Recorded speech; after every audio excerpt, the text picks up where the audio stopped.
Next question is from Manisha. We have heard that in our culture there are many ways to boost immunity with the local resources available at home.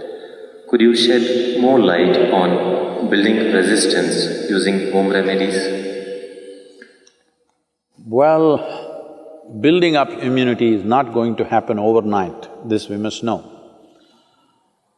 Generally, I believe, for a variety of reasons, looking at the lifestyles, looking at the food patterns, I think this must be checked, this must be medically checked. I think southern Indian people are having a better immune system than a whole lot of other people in the world, simply because of the food patterns and the practices and the weather and various other aspects. You must understand, in a tropical climate, there are more life forms than anywhere else, including microorganisms. The number and the variety of them is very, very high. So living in this land itself, the system becomes more resilient because we are exposed to these things all the time. That is one aspect. Another thing is food, another thing is lifestyles. All these aspects are there. Being farming communities largely, most of us, if not in this generation, in the previous generation, we've all come from farming communities. So people lived on the land, that itself gave them enormous strength. In most other parts of the world, over 80% of the population moved away from farming probably 100 years ago. In India, we've just moved away from the land only in the last 25–30 years ago. This benefit is still there with us. It will not stay with us if you're continuing… if everybody starts living in high-rise apartments without being in contact with the ground and start living like lab rats, protected from everything, well, our immunity also will go down. But I think we still have this advantage. But right now, what can I do to boost my immunity? As I said, it's not an overnight solution, but in a period of time, you can do this. Well, let me talk about very common things available. One thing is, I must say this, we are sacred ash people, we're always ash smeared one way or the other. There are different types of ashes, if you know how to use it.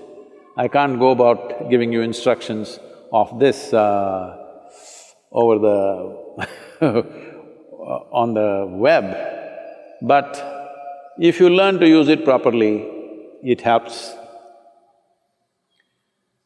Neem is available almost right across the country except in the mountainous places. Daily consumption of neem leaves. Turmeric is anyway available. Now they are making what is called as nano-turmeric, where the absorption rate is way higher than the normal turmeric, which also greatly enhances your immune system.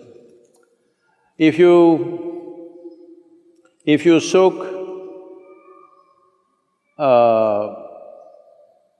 the gooseberry or the amla or the nallikai in honey overnight, along with some broken pepper, black pepper or green pepper.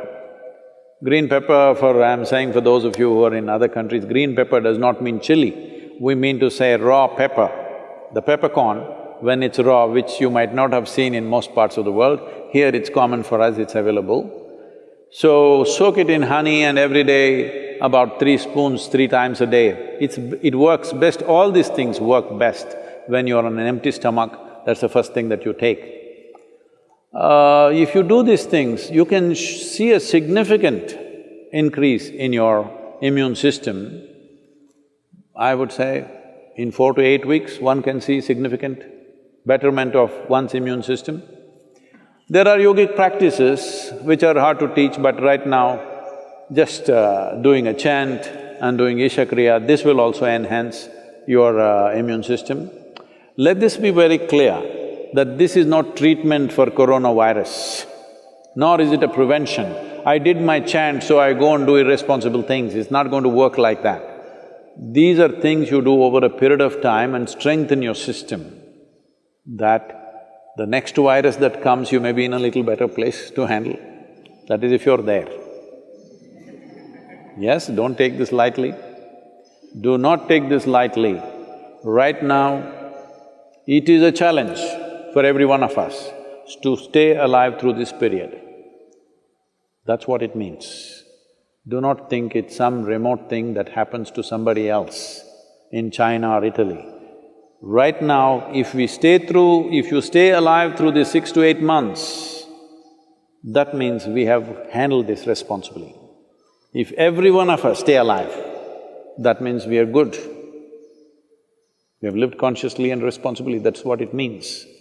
This is what, unfortunately, the governments have to enforce by force, because a whole lot of people don't seem to realize that this is necessary.